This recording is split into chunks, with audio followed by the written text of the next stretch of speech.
Joining us next is Lynda Gratton. Lynda is a professor of management practice at London Business School.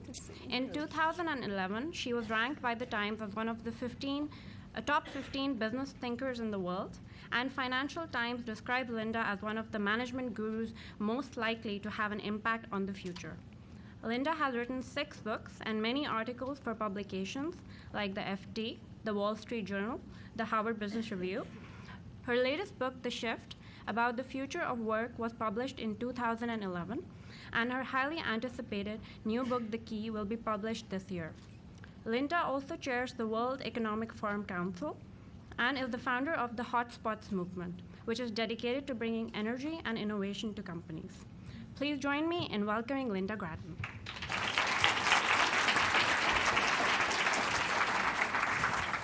Thank you very much. It's really lovely to be here and to see so many people interested in women in business. I think Sally and I, we've been speaking at these conferences for, I don't know, it seems a long time, doesn't it? It must be a decade, and it's just great to see that you continue to think it's an important issue and you come along to it. Well, you just heard about my book, The Shift. I'm pleased to tell you that my book, The Shift, has just outsold 50 Shades of Grey in Japan. I think that's the funniest statistic I've heard. Only in Japan, by the way. Nowhere else. Nowhere else. We're trying to work out why on earth that might be. What I wanted to talk about today is really this issue about the challenges of change. And I think Sally's really talked in an interesting way about some of the challenges that she's facing both as a mother, and she and I are almost the same age. You're probably born in the same year, actually. It was 1955. Yeah, best year ever. It's true, by the way. There's actually data on that. Women born in 1955. We just seem to get the very beginnings of that whole, Anyway, so it was a great year. It has produced all sorts of interesting people.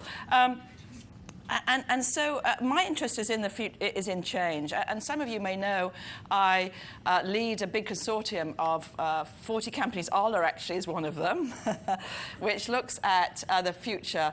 And that's really what I want to talk to you about today. What I also want to say, by the way, is that we have launched a second consortium. We just launched it a few weeks ago. So if anyone's, which looks at diversity and inclusion. So if anyone's interested in joining that, do please, I'm going to be here for coffee. Do please come and say hi to me, because we'd love to have more companies involved in that. We still believe that's a very important issue.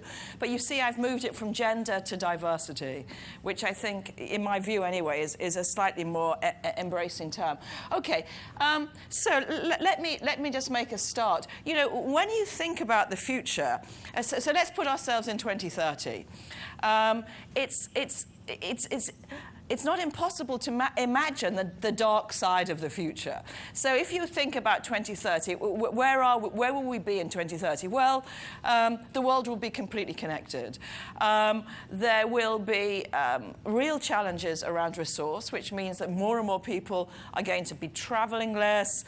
You're probably going to be working from home more, which on the face of it sounds wonderful, but actually has real challenges associated with it. I blogged on that yesterday, by the way. If you don't follow my blog, it's Lynda Gratton Future of Work, but I also blog on the London Business School site and on the Forbes site.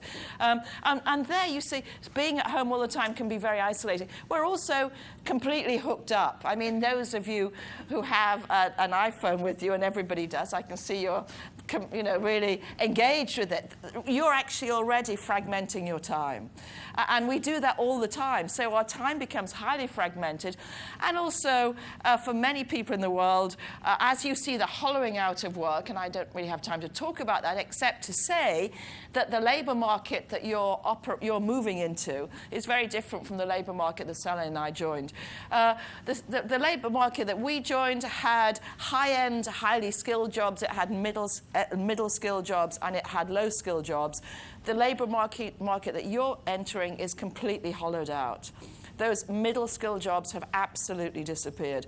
They've either been replaced by technology or they've been outsourced.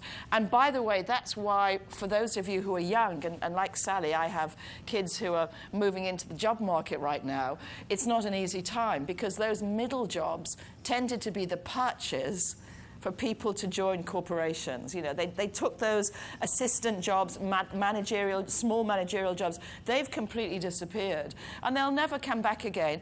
You know, one of the challenges with governments is they need to be re-elected.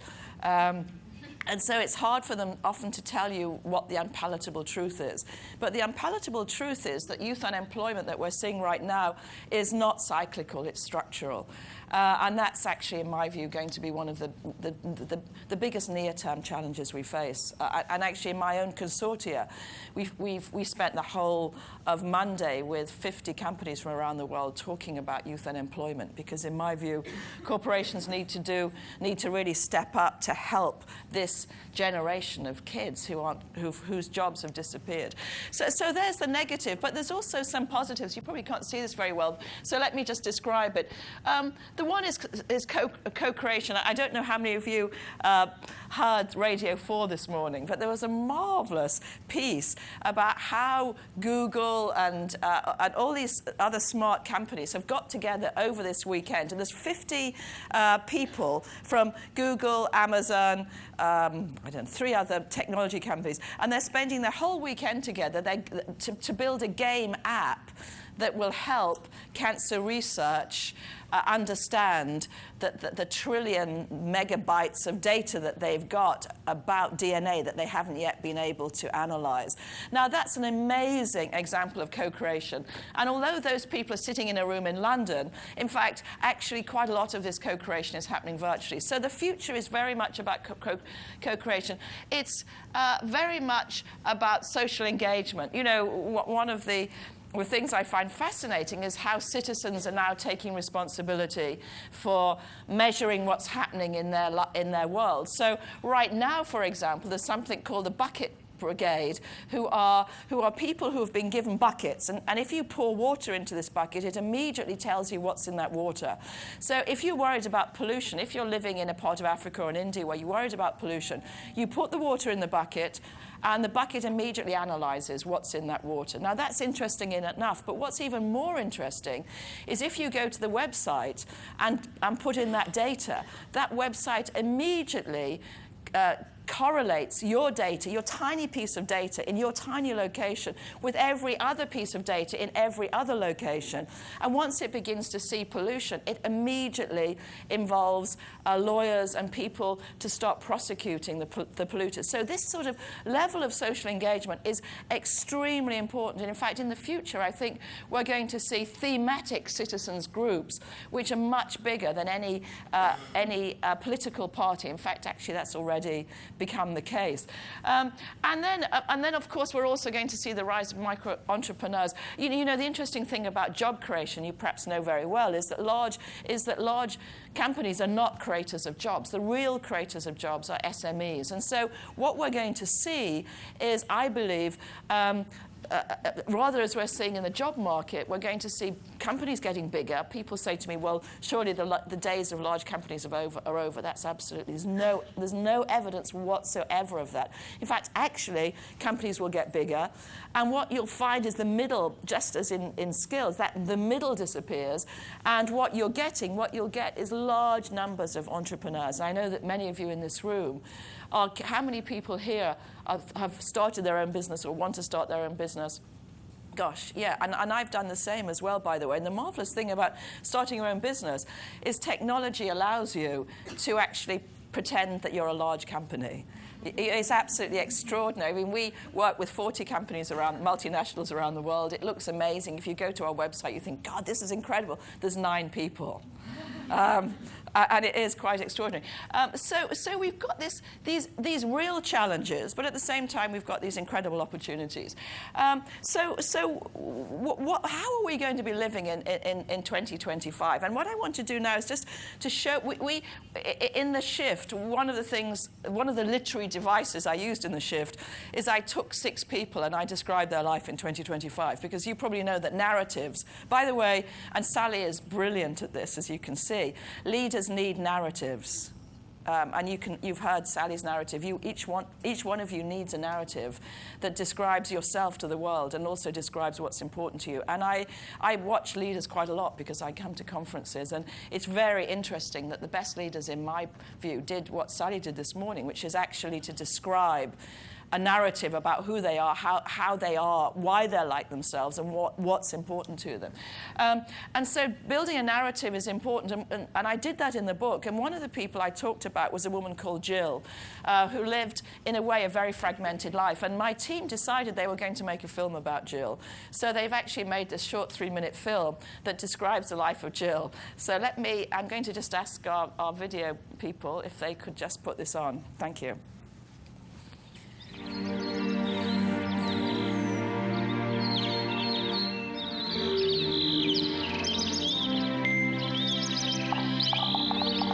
Good morning, Jill. You have 21 meetings today. Birthday breakfast, Jill? The birthday's cancelled, Alfie. This is me. I'm Jill. This is my life. I'm sorry. Jill will be right with you. She's just brushing up on a few things. 6:30, getting ready for the day. Status update. You have 15,347,000 friends today. 8 more than yesterday. But 23 died during the night. Congratulations. Can I have a shower now, Alfie? Dow Jones up 20%. Nikkei down 5%. FTSE up 7%. British dollar up by 30%. Hello? Yes. Jill should be able to talk to you in 32 seconds. Please hold. Spam. Follow meeting with Shanghai in 3 minutes. My cognitive avatars can deal with Sanchez and perhaps Rivers. And yes, they can even deal with Mr. Bainbridge too. Please get back to me within 36 hours. I'd be more than happy to, Miss Are Liu. you able to hold? Until next time. Until next time, Miss Liu. Good evening. And good morning to you. Stay tuned. We have exactly 2 weeks to get this contract sorted. We need everyone to pull the stops out. Your meetings, briefings, and schedule have all been updated. Anything else, Jill? Alfie, what do you reckon the chances are of Rachel accepting the deal? Exactly 774 to 1. It doesn't seem very likely. Life is not a statistic, Alfie. She's your daughter, sweetie. Remember, punch the man. Email the file. Maybe you're right. She's on to Boston right now. She does deserve a chance at the global talent pool. Then it's the implant. But hey, look at me. I've always gotten by without any technological intrusion. Thank goodness for backup. Yep, yeah, of course. Well, take care, Mr. Bainbridge.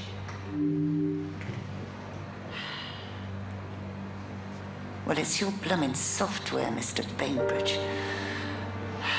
But every problem is solvable. And even under stress, I can still find time to unwind with my daughter. Happy birthday. Yes, we're back. We can connect you in 20. Jill, did you get all of that? Sometimes work can be frustrating. Alfie! Why don't you try some? You should We could have. watch Thelma and Louise. But when I have a moment to think, I realize I've never felt more alive.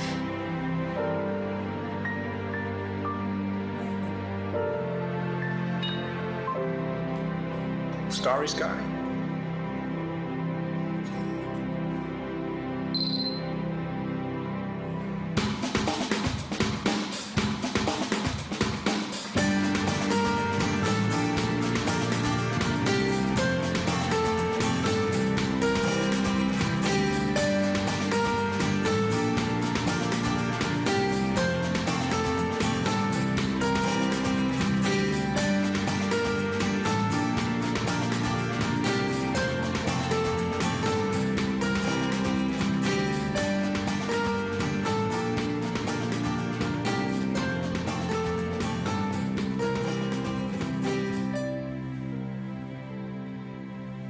Isn't that a marvellous film? I love it. One of the reasons we made it is that there are so many films that companies like IBM make about 2030, and then they've all got people with white clothes and very sparkly teeth doing amazing things with technology. And actually, this is much more realistic. It's a life of people living at home, very fragmented, difficult relationships with their kids, etc. And also the cognitive avatar. I mean, that's really, this is all, everything you see in that. There's actual, okay, so we just, oh, now I just need to move past that, don't I? Okay. So that's Jill's life. But there's also other lives as well in 2025. I mean, I wrote about this guy called Miguel who works in South America and is able to connect people right the way through the world using Innocentive, using all these amazing platforms that are coming up. I had an extraordinary moment at Davos this year where there was a panel of invited people, about the same size as this, actually. And on the panel were the head of MIT, the head of Stanford, the head of Harvard, and Bill Gates. And sitting next to Bill Gates was an 11-year-old Pakistani girl. I don't know if you've heard this story. It was quite extraordinary. And the reason she's there is that Stanford have put up some of their course material online. You can apply for it. You can do it. Hundreds of thousands of people have done that. The Stanford professors have some way of navigating their way around that. And this young woman, who's 11 years old and lives in a small house in Lahore in Pakistan, actually came in the top 5 of that Stanford course. Now, that was more about her genius than it was about e-learning. But nevertheless, you know, what this is doing is it's really creating incredible opportunities for people to co-create. And here's Innocentive. If you haven't had a look at Innocentive, I'm sure you have, do take a look at it, because very rapidly now we are building capabilities, as we have in my own future of work lab is completely virtually based. We have very sophisticated ways of getting people to talk to each other around the world. And you'll see that these are emerging very rapidly.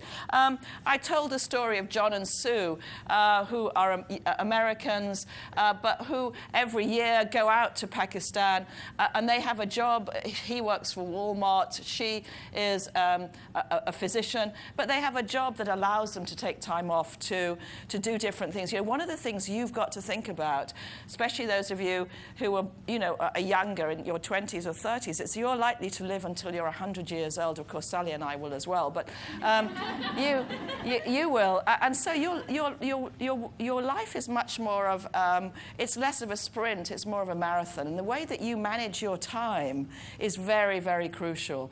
The way that you manage your physical and psychological energy is very, very important.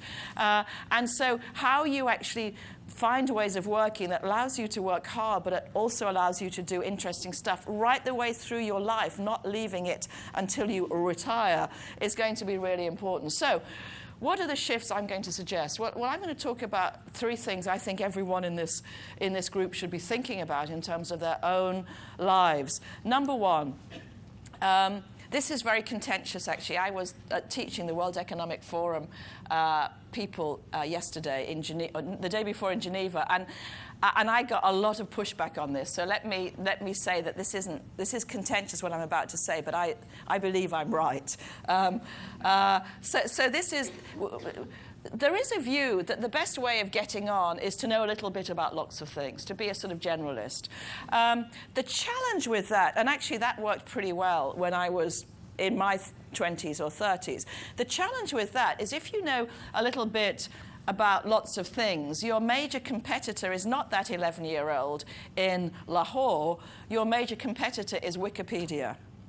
So actually getting information these days is very, very easy. I saw it with my own son, who was studying for his medical degree and exams, and he was 16 years old. He had to write a book, an essay about bird flu. Well, I mean, Dominic knows absolutely nothing about bird flu, and yet with very judicious use of Wikipedia and Google, he managed to put together, a 15-page essay, which actually would have passed as if he knew something about it. So actually knowledge itself, bits of knowledge, that's not what's highly valuable. What's highly valuable is your understanding of what to do with it, and then your understanding of how it works in different fields. And so what I'm going to suggest is that you should really focus on mastery. You should, and it might not, mastery doesn't have to be, I'm very knowledgeable about how organizations change.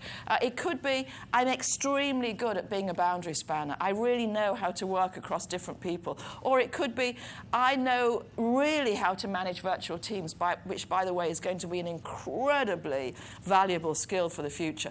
But what I'm saying is, and it's really rather what Sally has said, you've got to decide what it is you love to do, what you're passionate about, and then you've got to really focus your attention on being great at it, because you have to produce something that's valuable, that's difficult for other people to imitate, and that you're passionate about. Now, the challenge you've got there, of course, is that if you choose something, then it's very likely in 10 years, whatever you've chosen is obsolete. One of the exercises I asked the WEF people to do yesterday or the day before was to find the 20 job titles that don't exist now. And of course, they were amazing. And it's not just 2020, it's also now. My son, who's just got onto the labour market in London, is applying for jobs where I've never heard the job title. I've actually no idea what these jobs are, but they are existing, and they're very exciting, and he's very excited about them. So you have to be prepared to move from one thing to another, to be a serial master. This idea that your life is going to be, we're going to have education, and then I'm going to work, and then at the age of 60 I'm going to retire, and then I'm going to, I don't know, cruise or play golf, or before I pass away at the age of 76, which is really what the current idea of work is. That is just completely inappropriate. You're not going to pass away at 76. You're more likely to live much longer than that. You saw probably in the FT at the weekend that marvelous piece of research that shows that 70 is the new 30. I mean, we thought that 50 was the new 30, but no, actually it's not. It's actually 70 is the new 30.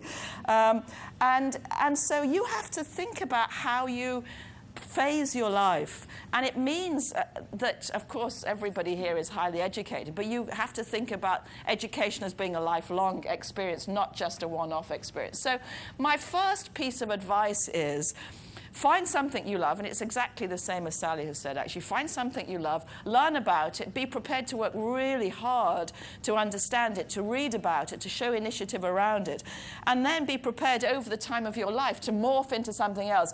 Sally made a very important comment. One of the questions you might ask yourself is, how do I morph? Well, a colleague of mine, Herminia Ibarra, who is a professor at INSEAD, studied networks. In fact, she studies women's networks, but I'm not going to speak about that. What her research I'm going to talk about, just briefly, is her research on career transitions. And what she found is that people don't think their way into a career transition. They actually do their way into it. They actually spend more time with people who are like what they want to be. They start practicing it on the edges, and then they move along. So that's a very important point in terms of your networks. And one of the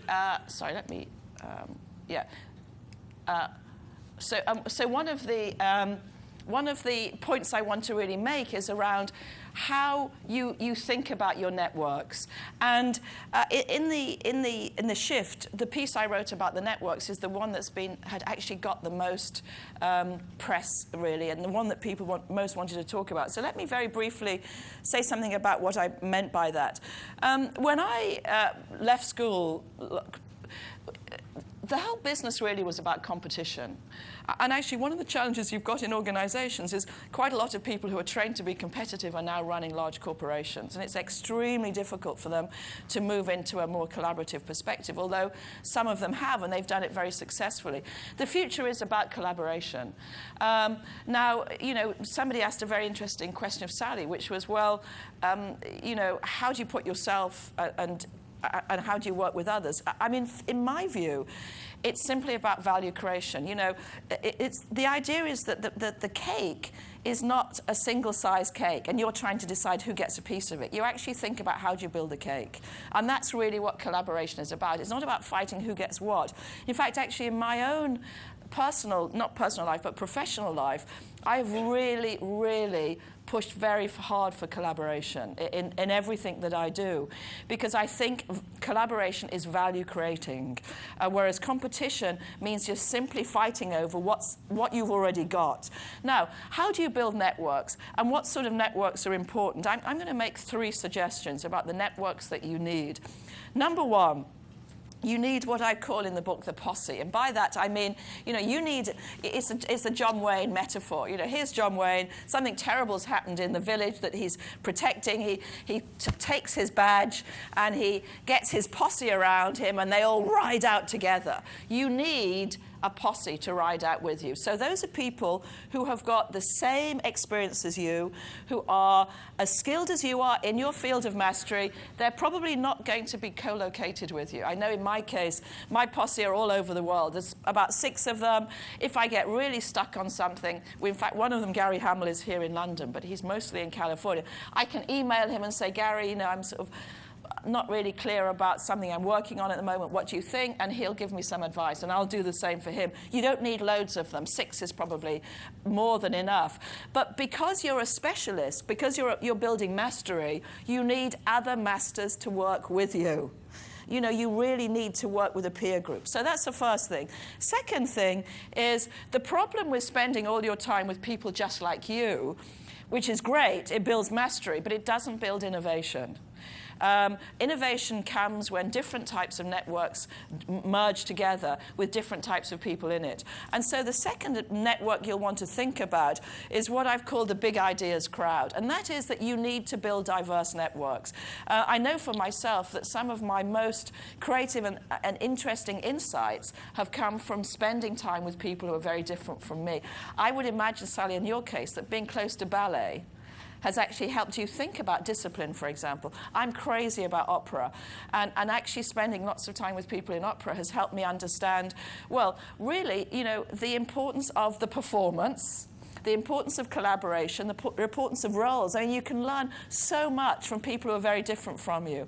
So the second network you need is the big ideas crowd. And then the third is what I've called the regenerative community. And by that, I mean that the long lives that you've got, we know there's the longest study of human happiness has been done with people who are now very old, who went to Harvard University 90 years ago. And they were all men, so it's a male study. But I don't think it would be any different if it was women. And they followed these people through their whole life. And what they found is that the major signifier of their happiness right through their life is, this is no surprise to you, their friendships. You know, friendships are enormous drivers of personal happiness. One of the things about being a human is we're very poor at reminding ourselves when we're happy. That's why we tend to get pushed into consuming, because we think that consuming makes us happy. In fact, in the diary work that's done on happiness, where you ask somebody every half hour, are you happy? Consumption really doesn't rate at all. I mean, what they're happy by is when they're with their friends or their family. And these things can't be switched on. I mean, you can buy an expensive pair of shoes, but you can't buy a friend. And what that means is that it takes time and effort and focus to build a regenerative community of friendships. And of course, your partner and children will be part of that, but it's not going to be the only part. So building these networks are going to be very important for you. And the third thing I wanted to talk about is really about what is work about. You know, when some of you may know, one of the areas that I'm interested in is the field of human resources in organizations. And the deal that the HR folk set up in companies, maybe not so much now that they certainly used to, went like something like this. I work to earn money, to buy stuff that makes me happy. I work to earn money, to buy stuff that makes me happy. Now, every single part of that equation has broken. You don't just work to earn money. In fact, actually, there's lots of people around the world who do not have money as the major motivator for why they work. They work because they want to make a difference. They work because they want meaningful work. They work because they like to spend time with interesting people. And what we also know is that having more money doesn't make you happy. Now, that's not to say that having no money is good. It's not. And the data on happiness is very clear on that. I mean, unless you have a certain income, people with low incomes are unhappy because they don't have access to important resources. But after a certain amount, there's no correlation at all between general happiness and income. Now, that's not to say, look, you shouldn't try and earn loads of money. Of course, if you want to, you must do that. But what I'm saying is, you also need to think about what actually brings you happiness and contentment in your life. And I think that we should think less about this equation, the consumption equation, and we should think more about being a creative producer. I think we should think about work as being the thing we do, not as something we do to make something else that makes us happy. We should actually think about work itself as the sources of happiness. And that's why when I work with HR folk around the world now, one of the things I'm suggesting to them is we measure work not on how much do you pay somebody to do it, but rather what's the capacity of these tasks and of this working place to bring happiness and happiness to people. So let me just finish, because I know there may well be questions. By saying just a few things by way of finishing. One is we have a monthly newsletter that comes out. It's really good. I have a whole team who builds it. Do go to www.hotspotsmovement.com and just register for it. It comes out every month. It really keeps in touch. We also have a faux lab, and we have a Twitter hash on this. We've opened up very recently, haven't in the past, our technology to anybody who wants to look at it. So if you go to that, you'll also see that how we build our worldwide conversations. Okay, so thank you very much. And we're thinking about questions now, aren't we? Yeah.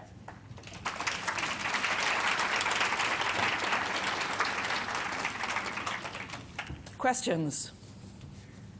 I know coffees. I'm between Lynda. coffee, aren't I? Thank you so much. One of the things that you mentioned was that it's important to find something you're passionate about and then build a specialty based on that passion, and that will lead both to your happiness and your success.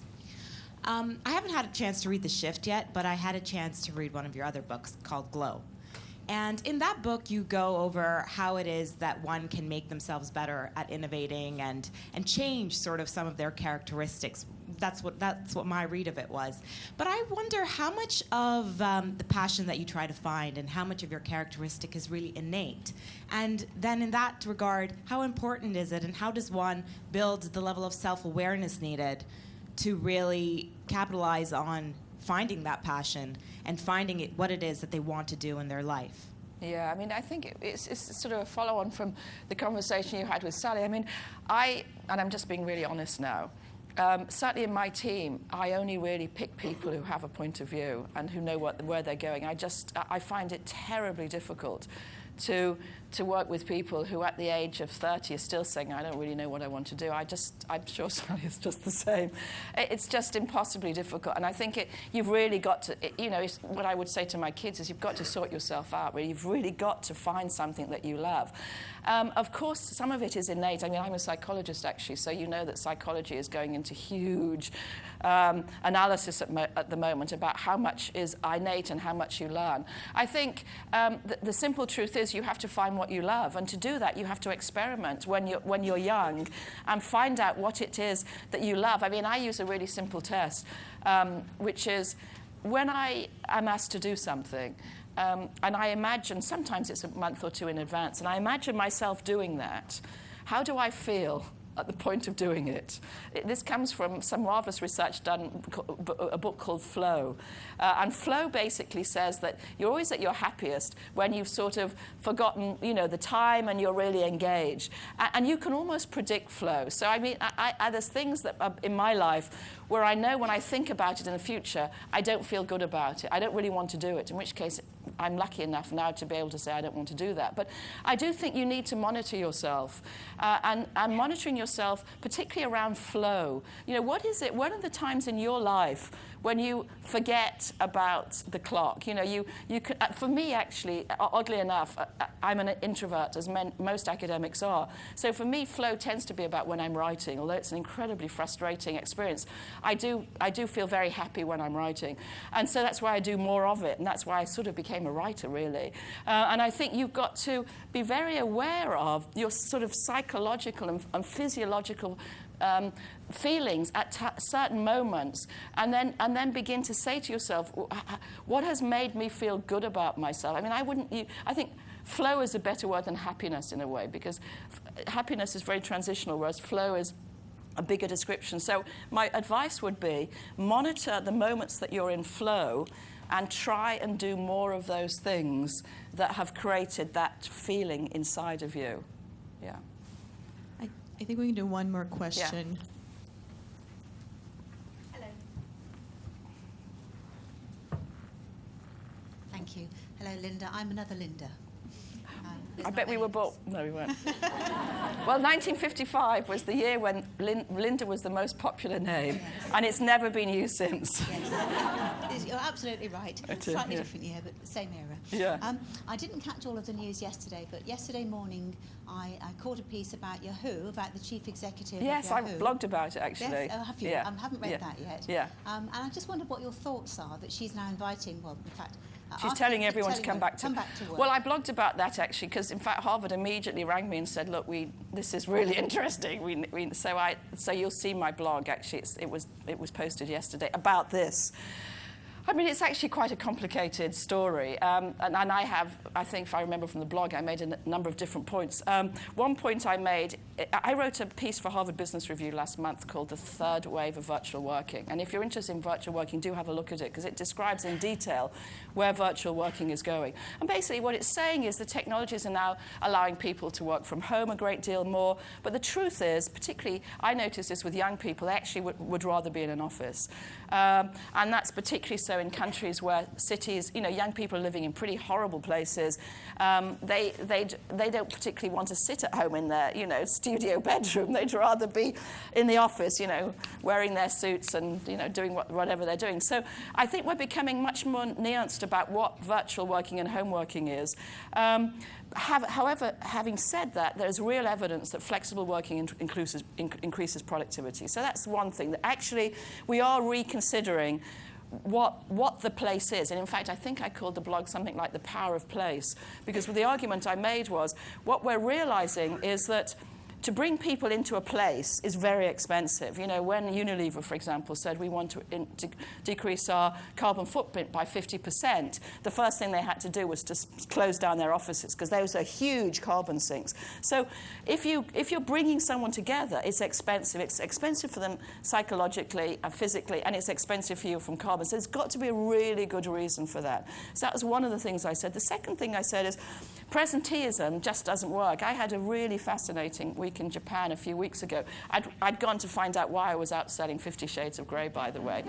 And what you see in Japan is a country that's really failed in terms of some of its industries to keep up with these new trends in terms of virtual working. So everybody goes into the office for many, many hours, and they basically just sit there. I mean, productivity in service industries in Japan is relatively low. And so just because somebody's sitting in an office doesn't mean they're doing anything. So I think, you know, the point is I can see why she's done it. And of course, in terms of being a new CEO and trying to make your point, that's obviously the decision she's made. Apparently the Yahoo culture is very bad. She wants to bring people back together physically. She wants to get them together. She wants them to do something. So that makes sense to me. But in the long term, she will reduce the productivity of that company. Yeah, I mean, the data's very clear on that. OK, I think we're going to have coffee, aren't we? Thanks for that great question, by the way.